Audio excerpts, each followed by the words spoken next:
네, 이어서 34번부터 가겠습니다. 여기는 그 오류의 종류, 그리고 또 밑줄 치고 질문을 했기 때문에 뒤에 기본적인 내용에 대해서 설명이 들어 있습니다. 그래서 개념이 파악되지 않았던 거는 설명을 읽고 그 내용을 또 참고할 수 있다는 점에서 그만큼 난이도가 낮아진 그런 형태가 되겠죠. 그 일본의 그 우연의 오류 뒤에 설명되어 있는 것처럼 일반적 원리나 규칙을 우연적인 상황으로 인해 생긴 예외적인 특수한 경우에까지 무차별적으로 적용할 때, 그러니까 전체가 참일 때 거짓말은 잘못이다. 일반적인 원리로 옳지요. 하지만은 특수한 지점에서 대부분은 맞지만 특수한 지점에서 뭐 선의 거짓말이라는 것이 필요한 그런 특수한 상황도 있는데, 이 특수성을 무시하고 획일적으로 적용할 때의 오류에서 전체에서 부분에 적용하는 이것을 우연의 오류라고 한다면, 반대 방향, 보편적 사실이 아니라 특수하게 일어난 사실, 거기에 근거해서 일반적인 원리를 도출하는 이 반대 방향은 역우연의 오류라고 하는 것이죠. 니은 애매어 이거는 그 예문에 어떤 그 비유적인 의미로 쓰이는 경우와 사전적 의미로 쓰이는 경우, 이런 것들의 차이, 이것을 분간치 못한 데서 오는 오류, 이런 것을 애매의 오류라고 할 수 있죠.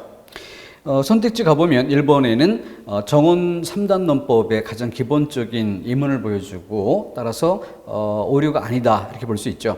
근데 되도록이면 그 끝에 그러므로 소크라테스는 죽는다 이렇게 해서 그러므로라는 접속어가 쓰였기 때문에 무리는 없지만, 가능하면은 소크라테스는 죽는다 이런 형태의 문체보다는 소크라테스도 죽은 것이다, 또는 미래에 대해 쓴다면 누구누구도 죽을 수밖에 없을 것이다 등등, 이렇게 뭔가 주장다운 문체가 분명히 드러나도록 써주는, 이게 더 좋지 않을까 하는 생각을 더해봅니다. 두 번째, 부패하기 쉬운 것들은 냉동 보관해야 한다. 이때 부패하다 사전적 의미 그대로 쓴 거죠. 그런데 세상은 부패하기 쉽다, 이 두 번째 문장은 비유적인 의미로 쓴 겁니다. 의미가 달라진 거죠. 바로 그 지점에서 애매어의 오류. 그래서 결론에 고로 세상은 냉동 보관해야 한다라는 엉뚱한 결론에 도달하게 되는 것입니다. 3번과 4번은 서로 예문이 맞바뀐 양상이라 할 수 있죠. 그래서 전체가 참일 때 그것을 구성하고 있는 부분 요소에 연결할 때 이 부분은 분할의 오류가 되는 것이고, 부분에서 확인된 사실을 통해서 전체로 묶어서 일반화할 때 이것은 합성의 오류, 결합의 오류라고 할 수 있죠. 여기 칠판에 제시되어 있었던 우연의 오류, 역우연의 오류는 특수한 차이점 또는 특수한 우연적인 사실, 이런 것들이지만, 지금 3번, 4번에 쓰인 예문은 그렇지 않고 특수하거나 그러니까 그 특수한 차이점이 아니라 보편적인 차이점, 아니면 단순히 균일한 것의 일부분이란 부분이죠. 그것이 칠판에 설명했었던 것과 다른 지점입니다. 다음 35번 같은 경우는 지금 선택지에 주어진 조건 때문에 흑백 논리 오류란 방향에서 초점을 두고 정리를 해야 합니다. 그런데 앞부분에 내가 내게 한 약속을 지키지 않은 것은 약속을 지키지 않았다라고 했고, 뒤에 곧 나를 사랑하지 않는다는 증거다, 이런 부분은 흑백 논리가 아니라 논점 일탈이라고 다른 측면에서 지적할 여지도 있다, 추가할 부분을 이야기하는 것입니다. 좀 참고해두고, 지금 선택지를 보면은 항상 보면 이등병들이 말썽이더라 해서 이등병이 말썽이었던 그런 상황이 있었겠죠. 근데 그런 것들을 보편화하고 있기 때문에 성급한 일반화라고 묶을 수 있게 되는 것이고, 두 번째, 내 부탁을 거절하다니 넌 나를 싫어하는구나 해서 여기는 부탁을 거절하다, 그것으로 넌 나를 싫어하다 해서 흑백 논리에 해당되는 이런 의문이 나와 있습니다. 세 번째는 순환 논증이죠. 같은 말이 반복이 되는 양상입니다. 그래서 근거가 될 수 있는 타당한 말이 와야 되는데, 주장의 내용과 근거의 말이 뭐 어순만 바뀌거나 하는 정도에서 동일한, 아니면은 그 별개의 근거를 드는 것이 아니라 주장의 근거로 들었는데 그 근거는 다시 주장의 내용이 성립되어야만 다시 근거의 말이 사실성이 확인될 수 있는, 그래서 꼬리에 꼬리를 물고 맴도는 이런 양상이 순환 논증입니다. 네 번째, 거짓말하는 것은 죄악이다. 바로 여기 해당되는 거죠. 보편적으로 타당할 수 있는 전제. 그런데 의사가 환자에게 거짓말을 하는 것, 그래서 그 약인 것처럼 거짓으로 속여서 투약을 하고도 진짜 약이 아닌데도 효과가 있다는 그런 얘기도 있죠. 그런 것처럼 특수한 이런 사실, 특수한 부분 이런 것들이 있을 수 있는데 그런 것에 기계적으로 적용하는 일반적 원리를 기계적으로 적용하는, 그래서 우연의 오류라는 점에서 지적해 볼 수 있습니다. 그 정도. 다음 36번. 이 식당은 요즘 SNS에서 굉장히 뜨고 있어. 이 부분은 그 대중의 호소하는 오류. 대중의 호소는 오류. 근데 이 부분은 조금 나누어 보면 다수의 호소라는 부분과 군중 심리의 호소, 이렇게 둘로 세밀하게 또 나눠 볼 수 있습니다. 이 부분을 공부할 때 좀 헷갈린다, 어렵다라고 하는 분들이 있어요. 근데 그 이유는 그 군중 심리에 호소하는 오류라는 쪽의 내용으로 개념 설명이 이루어져 있는데 예문은 다수의 호소, 여기에 해당되는 예문을 사용한다든가, 그러니까 이것이 뭔가 좀 맞지 않아 보이는 이런 차이를 느끼는 데서 어렵다, 이런 얘기가 나올 수 있는 거거든요. 그래서 다수, 많은 사람들이 그러하다는 것 때문에 이걸 이유로 그것이 참이다라는 식의 주장일 때는 좀 더 대중의 호소라는 큰 틀 속에서 다수의 호소라 할 수 있고, 군중심리라고 하는 건 많은 숫자라는 측면도 있긴 하지만 그래도 다수가 쉽게 휩쓸릴 수 있는 가치, 휩쓸릴 수 있는 방향, 이런 것들에 기대어서 논거를 들려는 이런 경우가 강조될 때 그것을 군중심리의 호소라는 것으로 차이점을 구별할 수 있습니다.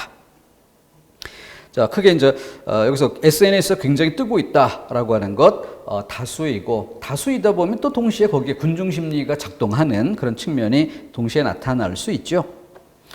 1번 선택지에 이 식당의 음식 꼭 먹어보도록 해 하고 그 이유를 만나는 사람들마다 이 집 이야기를 하는 걸 보니, 그래서 이 부분이 다수의 호소라는 항목이죠. 다음 두 번째, 누구도 이 식당이 맛없다고 말한 사람은 없다. 누구도, 그러니까 엄청 맛있는 집이란 소리지. 그래서 누구도 그러지 않다. 그래서 상대방이 그 논박할 수 있는 근거를 말하기 전에 먼저 단정을 해버리는, 그러니까 상대방이 타당한 논거를 들지 못한다는 데 기대어서 자기 주장이 옳다고 말하는 이런 측면이 좀 강조가 된다면 그때는 무죄의 호소라는 것으로 초점을 잡아갈 수 있습니다. 다음 세 번째, 유명한 개그맨. 바로 그 유명하다라는 것에 기대어 말하고 있기 때문에 잘못된 권위의 호소를 할 수 있죠. 그래서 그 개그맨이 아니라 유명한 뭐 맛 칼럼니스트 등이 말했다고 한다면 그건 그 해당 분야의 전문가라 할 수 있는 것이니까 그런 경우에는 타당성을 인정할 수도 있는 것이죠. 그래서 이 권위의 호소라는 말은 항상 전문 분야가 다르다라는 점에서 잘못된 권위에 호소하는 오류, 이렇게 풀어주는 것이 이해가 좀 쉬울 것입니다. 네 번째는 아주 개인적인 자기 감정을 강조하면서 부각하면서 상대방이 내 의견에 동조하게 하는 이런 의도를 갖고 있죠. 그래서 개인적 감정에 호소한다라고 평가해 볼 수 있습니다. 자, 다음 이어서 맞춤법 영역으로 넘어가게 되는데요. 맞춤법 제1항을 예로 들고 있습니다. 소리대로 적되 어법에 맞도록 함. 그러면은 소리대로라는,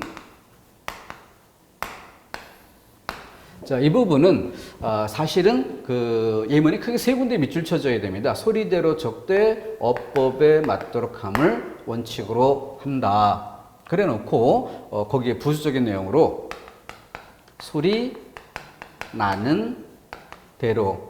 그래서 엄격하게는 앞부분에 이걸 기억, 니은, 디귿 이렇게 세 단계로 나누어 봅시다. 그럼 어법에 맞도록 한다는 부분은 가장 좋은 얘기가 뭐예요?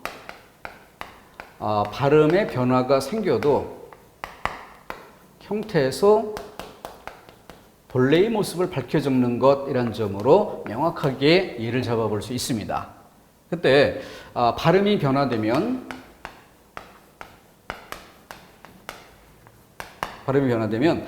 변화된 형태대로 적는 이런 예는 디귿에 해당되는 예로 잡는 게 좋습니다. 거기 비춰서 기억의 경우에는 바로 우리 한글의 가장 기본적인 속성으로서 표기 문자, 우리말은 소리 글자이기 때문에 표기 문자가 곧 발음 기호 역할을 한다. 이렇게 동일시되는 이런 측면에서 다뤄지는 거예요. 그런데 실제 지금 여기 그 문제의 조건을 살펴보게 되면은 거의 2번에 해당되는 것, 니은에 해당되는 것은 정확히 예를 잡고 있는데 나머지 부분은 대체로 디귿에 해당되는 예로 써야 되는 이런 것들을 기억에 해당되는 예인 것으로 예를 구별하지 않고 같은 것으로 간주했습니다. 소리대로라는 말과 소리 나는 대로라는 말은 엄밀히 말하면 차이가 있는 것이에요. 이 문제 조건 안에서는 이것을 같은 것으로 처리하고 있다. 그래서 원래 그 어문 규정집에도 보면은, 그래서 여기에 예시되는 단어들을 보면은 기본적으로 발음의 변화가 아예 없는 이런 단어들을 여기에 예시합니다. 그래야만 우리 한글이 글자가 곧 발음계 역할을 한다는 기본 한글의 원리를 설명해 줄 수 있는 거거든요. 자, 그런 차이점 좀 더 좀 세밀하게 좀 이해해 주고 들어가면은 좋겠습니다. 1번.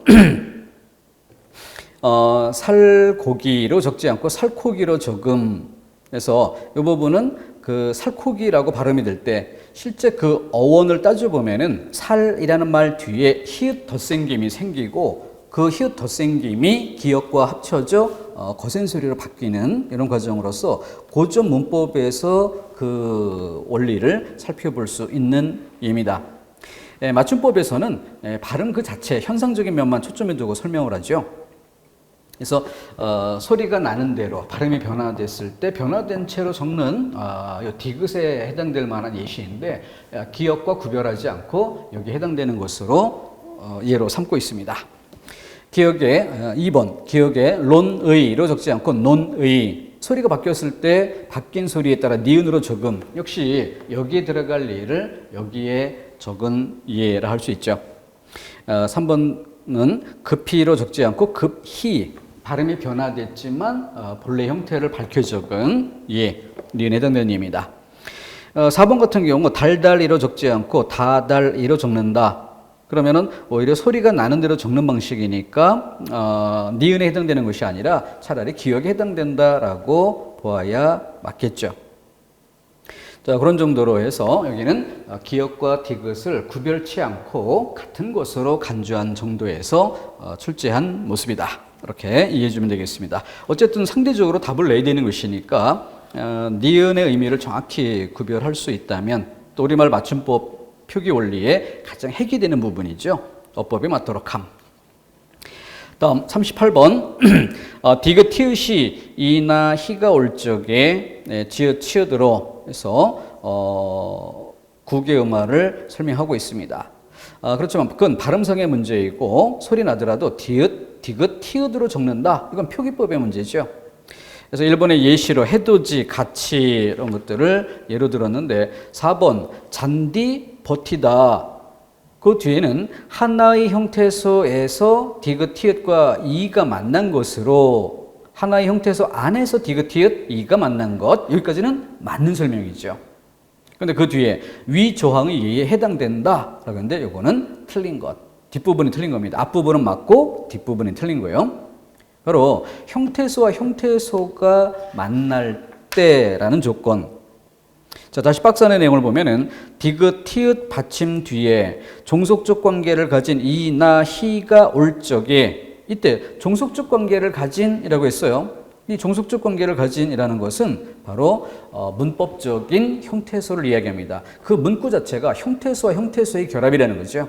그러므로 4번은 형태소와 형태소의 만남이 아니라 한 형태소, 같은 형태소 안에서란 조건이기 때문에 끝부분 위 조항에 해당되지 않는다. 이렇게 설명되어 있죠. 다음 39번 한자와 한글 도금 표기라고 했는데 4번의 쌍용. 자, 이 부분 챙겨서 암기할 부분이죠. 이것은 그 맞춤법 공고본이 있고요. 맞춤법 공고본이 있고 이 공고본에 대한 해설본이 있어요. 이것은 그 어문 규정집이라는 이런 책에서 맞춤법을 왜 그렇게 결정했는지 그 이유 이런 것들을 자세하게 설명해 주는 그런 책이 어문 규정집이라는 것인데 여러분들이 따로 이 책을 사야 될 필요는 없습니다. 이 어문 규정집에 추가된 예시 단어 이런 것들이 있는데 그중 중요한 시험에 나올 만한 중요한 이런 어휘들은 발췌를 해서 우리 수험서에 다 반영을 해주고 있는 것이에요. 그러니까 이 책이 따로 필요하지는 않은데 어쨌든 출처 이 단어가 예시된 그런 부분은 여기에 이 해설본에 예시되어 있던 단어다. 자, 그 점을 밝히고요. 다음 40번 문제는 보기 조건을 주고 근거를 주고 그리고 선택지 그 예시. 그러니까 여기 두 가지 관점에서 문제를 풀어야 하는 문제의 형태에 주목해야 될 부분이죠. 바로 첫 번째는 선택지에 예시된 단어 자체가 맞다 틀리다를 평가해 보는 게 한 단계고요. 또 하나는 맞는다 하더라도 주어진 보기의 설명 내용과 짝을 지어서 타당한가 연결짓기라는 또 하나의 측면이죠. 지금 2번 선택지에서 막에 마감, 막다에 애가 붙고 그럼 막다는 동사인데 애가 붙어서 명사가 되는 거죠. 그래서 마감도 마찬가지고 그런데 지붕은 집이라는 명사에 웅이 붙어서 지붕 여전히 명사 즉 품사는 바뀌지 않았다는 것이죠. 그렇기 때문에 이와 같이 지붕과 같은 이런 단어는 라에 예시하는 이런 형태가 오히려 더 적절할 수 있습니다. 자, 그렇게 해서 맞고 틀림의 문제가 아니라 규정과 예시 단어를 짝짓기, 타당한가 아닌가의 문제, 연결짓기로 문제를 풀어야 했던 그래서 문제 짜임새에 주목할 형태입니다. 다음 41번 사이시옷에 대해서 OX 표기를 하고 그 결과 맞는 것만을 고르라. 내용은 좀 쉽게 제시가 되어 있어요. 출제에 많이 사용되어 왔고 그렇기 때문에 익숙한 단어들이 재료로 쓰였다는 것이 이 시험의 특징이죠. 경찰직 시험답게 좀 난이도를 낮춘. 다만 특징이 있었다면 대체로 맞는 것 고르기라고 할 때는 맞는 것을 모두 고르는 이런 형태가 일반적으로 출제하는 방식인데 현재 이 문제는 기역, 니은, 디귿 세 가지가 맞는데 선택지에는 두 개의 기호만 제시하는 이런 방법을 써서 수험생들이 조금 더 신경 쓰이게 하는 그런 지점을 만들고 있습니다. 자, 그래서 1, 2번에는 이제 한자어의 사이소리 발음이 나더라도 표기는 하지 않는다는 조건에 따라서 적은 것이죠. 그리고 디귿과 리을은 뭐예요? 디귿과 리을. 이거는 사이소리는 기본적으로 무소음 예사소리가 된소리가 될 때 아니면 유성음 사이에서 니은음이 덧생길 때 이런 조건에서 사이소리 표기가 나타나는 것인데 디귿은 본래부터 거센 소리, 리을도 본래부터 거센 소리죠. 그러니까 본래부터 거센 소리라면은 예사 소리가 된 소리가 되는 경우하고 아무 관련이 없죠. 그래서 조건 자체가 사이소리 표기 조건이 아니다라는 면에서 보도록 해야 됩니다. 미음의 해님은 어때요? 사이소리의 본질은 명사와 명사의 결합에서 나타나는 것이다. 그렇기 때문에 님은 접사로서 사이소리 표기의 대상이 아니다. 조건이 아니다. 이런 차이점을 다시 챙기도록 해야겠습니다. 다음 42번에는 2번이 답이 되고 있는데 여기는 위도 아주 특수하게 암기할 단어예요.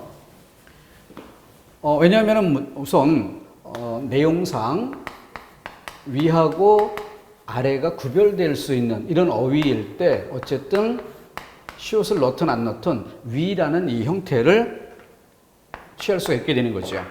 그런데 위아래에 의미상의 대립이 없는 이런 경우는 아래 위와 상관이 없기 때문에 이런 글자가 아니라 웃이라고 쓰게 되는 거죠. 그래서 여기에서 꼭 암기해야 될 것으로 웃옷 들었었죠. 그 의미는 겉옷의 의미로. 그렇기 때문에 위에 입는 옷 이런 형태로 쓴다면은 윗옷 이렇게 써야 되는데 이것이 특수하게 암기를 해줘야 되는 이유는 뭐예요? 자, 위하고 옷이라고 구별이 된다. 이렇게 치면 만약에 니은 덧생김 그러면은 윗옷 이런 형태가 되는가? 근데 이런 식으로 발음되는 건 아니죠. 그렇게 발음이 되는 것은 아니다. 니은음의 첨가는 아닌 거죠. 그래서 여기는 조건 자체가 그 유성음과 유성음이 만나는 조건, 그래서 사이소리가 될 만한 조건이다라고 간주해서 시옷을 썼을 때 그 발음에 기대서 대표음 디귿으로 발음하고 뭐 사이소리 부호는 원래 음운을 인정하지 않지만 표준 발음 30항에서 이 기호, 눈에 보이는 이 기호를 발음하는 것을 허용한다라고 하죠. 그래서 대표음 디귿하고 뒤로 연음이 되어서 위돛이라고 발음이 되는 양상입니다. 그러니까 이것은 앞뒤 순서가 뒤바뀌는 조건이 돼서 표기했다기보다는 그러한 조건을 간주해서 표기하고 표기에 따라 발음이 되는 이런 양상으로 독특한 이해, 보편적인 이해하고는 다르다라고 볼 수 있습니다. 그 정도. 자, 나머지도 그 부합하는가 그렇지 않는가 이런 측면에서 좀 살펴볼 필요가 있겠습니다. 자, 그 정도로 좀 점검을 해 두고요. 다음 43번으로 내려가면은 3번이 답이 되고 있는데 소매깃에서 여기는 그 소매귀라는 말과 소매깃 이 의미상의 차이가 답의 향방이라 할 수 있겠죠. 자, 근데 여기서 깃이라고 하면은 기본적으로 목을 감싸고 두르는 옷 중에서 그 부분 여기에 덧댄 천이라는 의미가 기본입니다. 깃. 그래서 본래 그 영어식으로 뭐 칼라라는 말을 쓰기도 하죠. 그런 것처럼 목을 두르는 이런 의미가 초점이 된다. 물론 그 베갯닛 이런 부분에도 베갯깃이라고 쓸 때가 있어요. 그때는 이제 그 덧대는 이런 의미가 있는데 소매깃이라고 한다면 소매에 뭔가 덧댄 천이라는 이런 의미를 강조하는 그런 것도 아니기 때문에 여기서는 소매귀라는 따로 말이 만들어져 있고 그것을 찾아 쓰는 게 좋다. 2번에서는 이쁘다를 2015년에 인정했다는 점을 좀 챙겨볼 일이고요. 4번도 챙겨볼 만한 항목이죠. 처음 출제된 단어는 아닙니다. 그래서 여기에는 그 접사 구의 문제, 우의 우, 구, 추. 그래서 구. 대부분은 우가 쓰이는데 구가 쓰이는 예는 아예 안경도수를 돋구다. 이런 의문으로 따로 챙겨서 암기해 두는 게 필요하죠. 그래서 예전에도 한번 쓰였던 부분이고요. 또 맞춤법 할 때도 좀 얘가 특수한 경우이기 때문에 챙겨서 암기하기를 권장하는 그런 내용이기도 합니다. 또 문제를 통해서도 다시 한번 지적이 되어야겠습니다. 44번 이렇게 하면 돼 라고 할 때는 되다와 구별의 고리가 뭐예요? 아어의 결합이 필요한가? 근데 여기는 용언의 어감만으로 마침표 찍을 수는 없는 것이니까 문장의 종결을 위해서 아어가 필요한 경우 그러면 그 결합 형태는 아이가 돼야 되는 것이죠. 2번 합격할게요. 개별 항목 암기로 처리하는 부분이었죠. 의문형 어미일 때만 된소리 표기를 인정한다. 따라서 의문형이 아니니까 발음은 깨, 된소리로 나더라도 표기는 개로만 써야겠고 3번은 기본형이 돕다. 거기에 고를 붙이면 돕고라고 결합해 쓰는데 아무 무리가 없죠.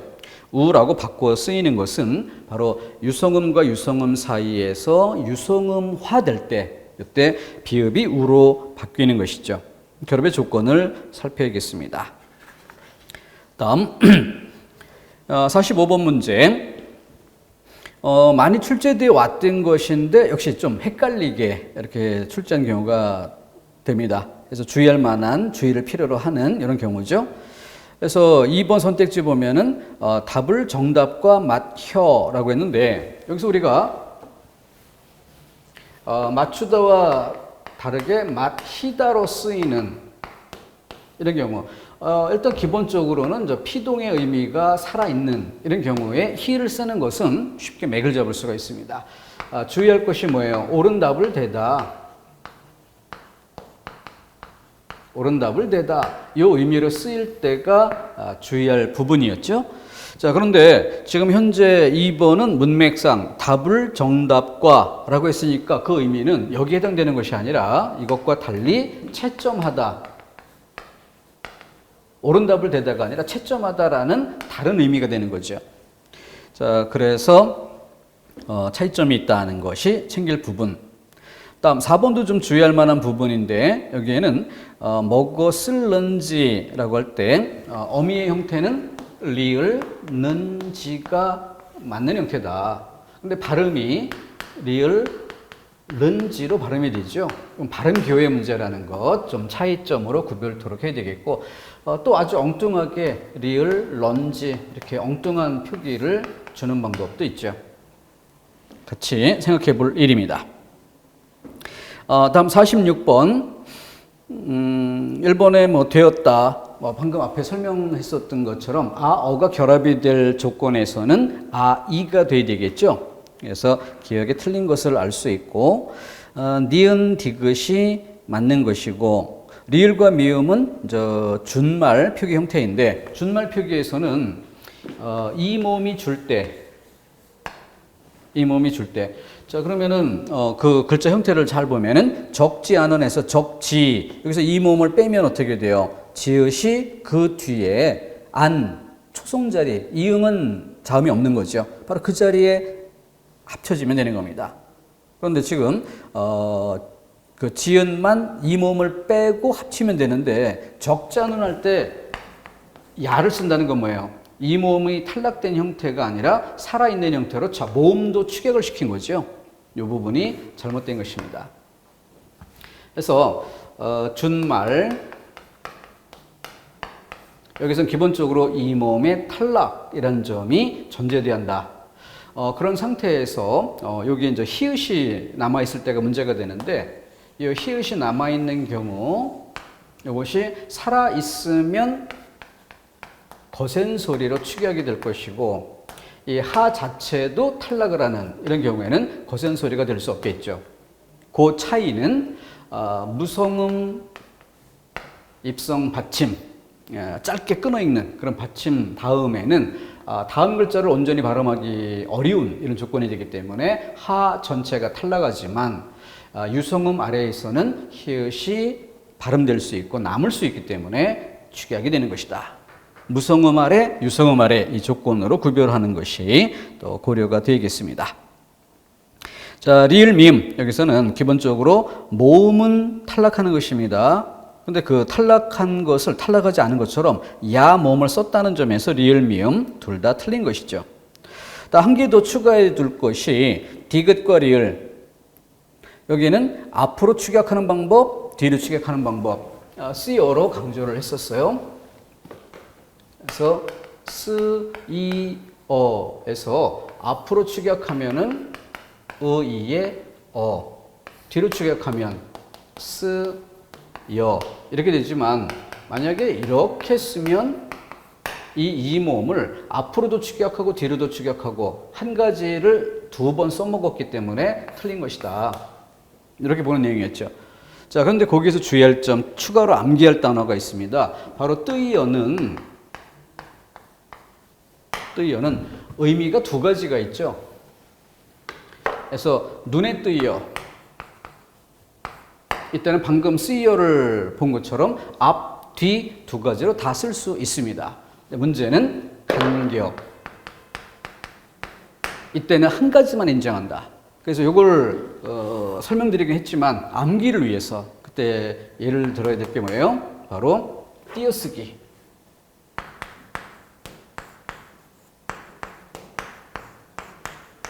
그런데 뒤로 축약하는 방법으로 뜨여쓰기 이렇게는 인정이 안 되죠? 바로 띄어쓰기라는 우리가 꼭 공부해줘야 되는 그 맞춤법 영역이니까 여기에 기대어서 정리를 해주면 좋겠습니다. 간격이라는 뜻으로 쓸 때는 앞으로 축약하는 경우만 인정한다. 까지. 다음 47번 이에요, 이어요, 복수표준어라는 점, 이어요, 이에요. 그래서 그 준말에서 앞말에 받침이 있을 때 그때 준말 표기 이렇게 가게 되는 것인데 여기서는 그 민국이라고 할 때는 뒤에 조사 이 이게 덧붙는 것이기 때문에 받침 아래가 아니었던 것이죠. 자, 그래서 조사 이가 있는 경우라는 점을 차이점으로 구별토록 해야 되겠고, 다음 2번 답지는 좀 주의해서 보도록 하십시오. 편집 과정에서 오타가 좀 있었던 부분이라서 오타 정정을 했는데 정정된 것이 바르게 인쇄가 됐는지 점검을 해야겠습니다. 그래서 본래 교실에서는 좀 조용히 해 주십시오. 이렇게 해서 틀린 형태로 주고 문장을 종결하는 어미가 나와야 하므로 주십시오로 바꿔야 한다. 이렇게 돼야 되는데 처음에 이제 편집 과정에서 앞뒤가 좀 바뀐 채로 인쇄가 됐던 바 있습니다.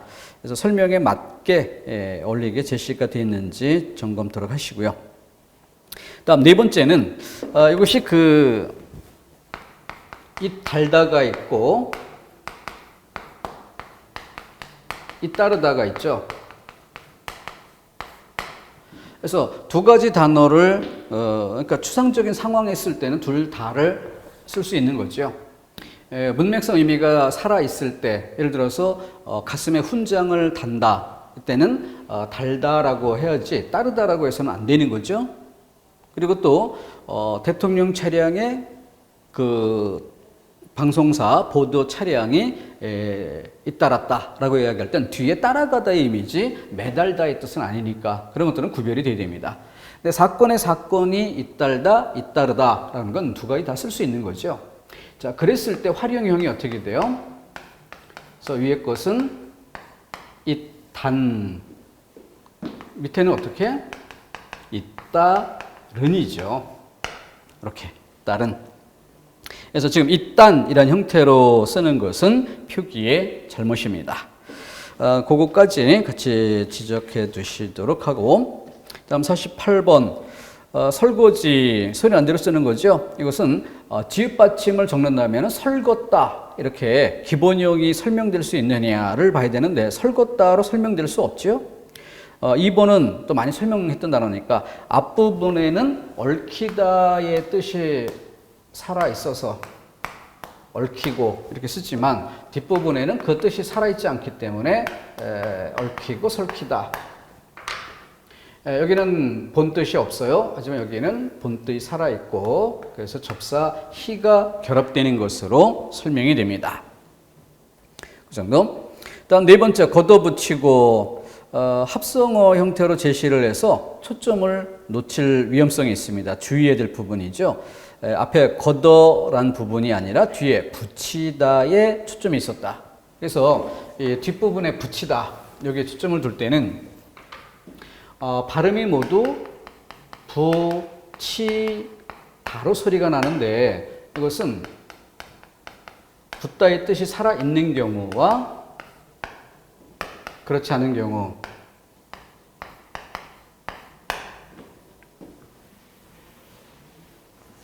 그래서 이거는 본 뜻이 살아있다. 이 앞에 붙다.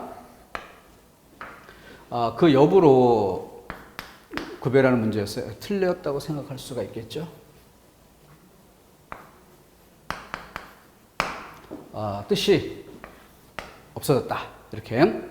그래서 쉬운 구체적인 이것을 먼저 공부하고 추상적인 좀 더 어려울 수 있기 때문에 이런 순서로 공부해 가는 게 좋다. 그러니까 가장 기본적인 것으로 우표하면은 붙다 있다 살아 있으니까 그러니까 이걸 달리 편지, 송달. 이때는 접착의 의미가 살아있지 않으니까 오른쪽에 표기 형태를 취해야 되겠죠.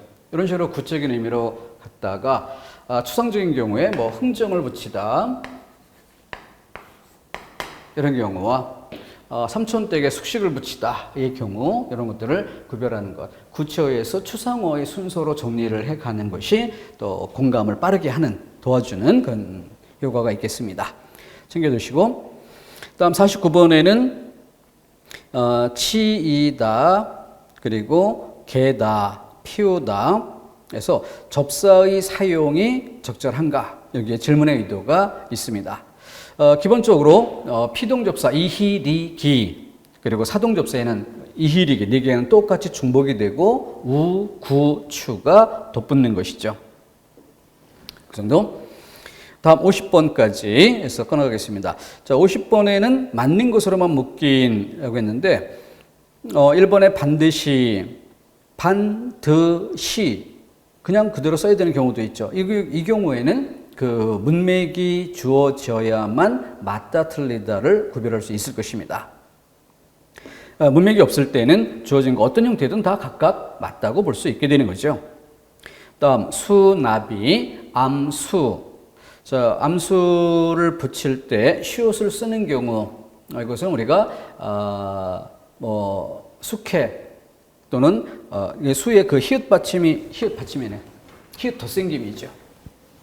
앞에서는 살.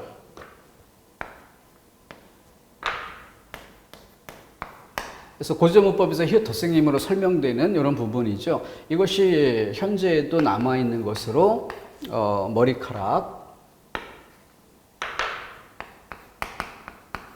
이런 것들에 있고 그 다음 암수가 접사가 결합되는 경우에 이거는 별도 항목으로 표기를 암기하도록 이렇게 처리한 부분이죠. 그래서 우리가 익숙했던 뭐 수평아리, 수탁, 숙회 이런 것들을 기본으로 해서 기화, 당나귀 그러니까 숙희화 거센 소리가 되는 거죠. 수탁나귀, 수톨적이 아예 거센 소리를 표기하는 게 좋겠네요. 숙희와 수탁나귀, 수톨적이 이런 것들을 암기하고 암기한 것만 예외가 되는 것이지 그 이외에는 거센 소리로 쓰지 않는다. 시옷을 붙이지도 않는다. 2번의 경우에는 푸죽간 시옷을 쓰는 것으로 자, 그 이유가 뭘까? 이것은 본래는 포주, 주방을 뜻하는 부엌을 뜻하는 포주 정도의 한자어에서 우리말화한 것으로 보는 거죠. 우리말화. 세 번째 등교길인 등교는 한자지만 길 이게 고유어이기 때문에 시옷을 넣는 게 옳다. 4번에는 거적대기는 어이가 아니라 아이라는 글자 표기의 문제에서 차이점이 점검돼야 되겠습니다. 그 정도. 그래서 종류를 뭐 명중률도 있고 이렇게 여러 가지를 섞어서 쓰는 그래서 좀 수험생들이 다양한 관점에서 점검을 해야 되기 때문에 시간이 늘어지게 한다든가 이렇게 좀 난이도를 높이는 방식을 취했다. 이런 짜임새에 신경을 써야겠습니다. 자, 그 정도까지 해서 일단락 짓고요. 끊었다가 다음 항목 이어가겠습니다.